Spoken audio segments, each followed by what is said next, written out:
এলিনা তার বাচ্চার ডায়াপার ছিঁড়ে সেটি সমুদ্রে ফেলে দেয়। মলের গন্ধে প্রচুর ছোট মাছ আকৃষ্ট হয়।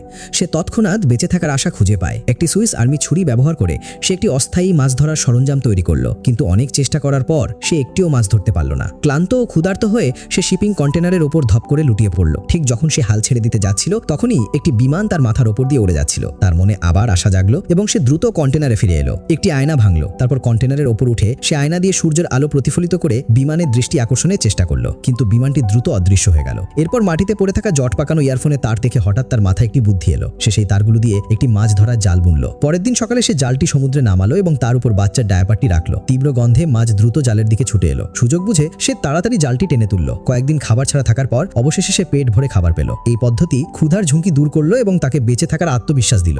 সে প্রতিদিন জলের স্তর রেকর্ড করা শুরু করলো এবং নিয়মিত কন্টেনার থেকে জল নিষ্কাশন করতে লাগলো। যতক্ষণ জল সর্বোচ্চ স্তর অতিক্রম না করত ততক্ষণ তারা নিরাপদ ছিল। মৌলিক জীবিকা নির্বাহ ছাড়াও তার পরবর্তী প্রাথমিক লক্ষ্য ছিল উদ্ধারের জন্য প্রচেষ্টা করা। সে কাগজে SOS বার্তা লিখলো, সেগুলিকে প্লাস্টিকের খাবারের বক্সে সিল করলো এবং একে একে সমুদ্রে ফেলে দিল, এই আশায় যে কেউ বোতলে ভাসা বার্তার মতো সেগুলি খুঁজে পাবে। তার প্রচেষ্টায় জলের স্তর ধীরে ধীরে কমতে লাগলো এবং সবকিছু উন্নত হতে শুরু করলো। কিন্তু এক রাতে হঠাৎ জোরে ধাক্কার শব্দে তার ঘুম ভেঙে গেল। উপরে গিয়ে দেখলো এটি কেবল একটি ভাসমান কন্টেনার ছিল। ঠিক তখনই তার ফোন বাজলো। এটি তার স্বামী লুকাসের কল ছিল। সে অবশেষে ফোনটি আনলক করলো, কিন্তু তার স্বামী শেষ বার্তা পেল। তার স্বামী অবৈধভাবে সীমান্ত পার করার সময় ধরা পড়েছিল। পালানোর চেষ্টা করার সময় তাকে গুলি করে হত্যা করা হয়েছিল। তার শেষ শক্তি দিয়ে সে তার স্ত্রীকে শেষ বিদায় জানালো। তার মৃত্যু তাকে মানসিকভাবে সম্পূর্ণরূপে ভেঙে দিল।